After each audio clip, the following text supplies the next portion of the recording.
जी, आज हम इस क्वेश्चन में सीखेंगे कि अगर हमें किसी सेट में क्लोजर प्रॉपर्टी चेक करनी हो, वेरीफाई करनी हो with respect to addition and multiplication, तो हम किस तरह से चेक करेंगे। हमें क्वेश्चन गिवन है, check the set for the closure property with respect to addition and multiplication. यानी कि हमने एडिशन और मल्टीप्लिकेशन के रिस्पेक्ट से इस सेट में क्लोजर प्रॉपर्टी चेक करनी है। So let's start the solution of this problem. सबसे पहले हम इसमें चेक कर लेते हैं closure property with respect to addition.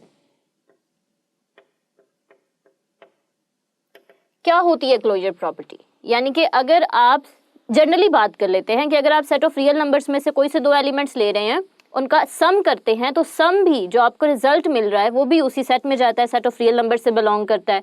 उसी चीज़ को हमने यहाँ पे इम्प्लीमेंट करना है कि यानी कि अगर मैं इस सेट के कोई से भी दो एलिमेंट्स उठाती हूँ और उनको सम करती हूँ, तो अगर जवाब इसी सेट में जाता है, इसी सेट से बिलोंग करता है, तो हम कहेंगे कि ये सेट में क्लोजर प्रॉपर्टी होल्ड करती है विद रिस्पेक्ट टू एडिशन। अब यहाँ पे इसको कोई नाम दे लेते हैं। Let's say this is the set S। अब हमने सेट S में क्लोजर प्रॉपर्टी चेक करनी है। सबसे पहले विद रिस्पेक्ट टू एडिशन की बात कर रहे हैं। सो इन दो एलिमेंट्स को ही ले लेते हैं, 0 plus -1, that will be equals to 0 -1, that will be equals to -1, और ये बिलोंग करता है सेट S से। -1 इस सेट में मौजूद है। Then 0 plus 0। अब आप कहेंगे कि ये क्या किया है आपने? जी, हमने कुछ नहीं किया है, यही एलिमेंट्स चेक करने हैं, इट्स सेल्फ भी इनकी एडिशन करनी है, 0 को 0 में भी ऐड करना है, -1 को -1 में भी ऐड करके चेक करना है। सो 0 प्लस 0, 0 आ रहा है, दैट बिलोंग्स टू, अभी तक तो काम चल रहा है, अभी तक ये इसको बिलोंग कर रहे हैं। नेक्स्ट चेक करते हैं, -1 प्लस -1, यानी कि -1 क्या होगा? That will be equals to -2। अब क्या ये इस सेट से बिलोंग करता है? बिल्कुल नहीं। We will say that it does not belongs to set S। So यहाँ पे काम क्लोज, खत्म। क्यों? जब एक भी आपको एलिमेंट या एक भी ऐसी कंडीशन मिल जाए जो कि इस सेट को बिलोंग नहीं करती है, तभी आप कह देंगे कि ये सेट क्या है? क्लोज्ड नहीं है with respect to addition. So we will write here that 0 -1, you can say the set S also, 0 -1 is not closed with respect to addition। अब हम बात करेंगे with respect to multiplication।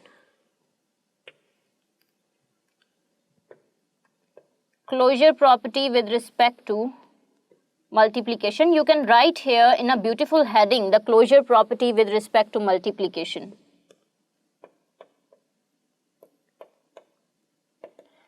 Again हम इसी सेट को ही consider करेंगे। You can write here the same thing.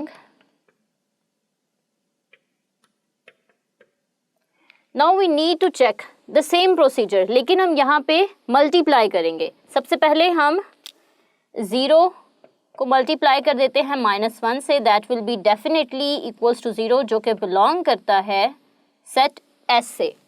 Then next 0 into 0, that will be equals to 0, that will belongs to set S। Then what is the next? -1 into -1। Negative number को negative number से multiply करें तो क्या हासिल होता है? We got the positive number. So here we got +1, जो कि सेट S को बिलोंग नहीं करता। अब इसका मतलब है, क्या मतलब है इसका? कि इसमें भी with respect to multiplication closure property hold नहीं करती। सो हम इसी चीज़ को यहाँ पे भी मेंशन कर देते हैं कि the given set 0 -1 is not closed with respect to multiplication। With respect to multiplication, सो इस तरह से आप किसी भी सेट के अंदर प्रॉपर्टी चेक कर सकते हैं क्लोजर की with respect to addition multiplication. अब लेट्स से अगर यहाँ पे कोई ऐसा एलिमेंट होता, लेट्स से यहाँ पे 1 हो, तो क्या होगा, तब यहाँ पे फिर भी एडिशन की प्रॉपर्टी तो इसमें होल्ड नहीं करेगी, लेकिन मल्टीप्लिकेशन की प्रॉपर्टी लाजमी होल्ड करेगी, क्योंकि 1 multiply by 1 will equals to 1 जो कि इस सेट में मौजूद होगा। तब हम कहेंगे कि वो सेट यानी कि 0 1 वाला सेट वो क्लोज्ड होगा with respect to multiplication. So this is the solution of this question.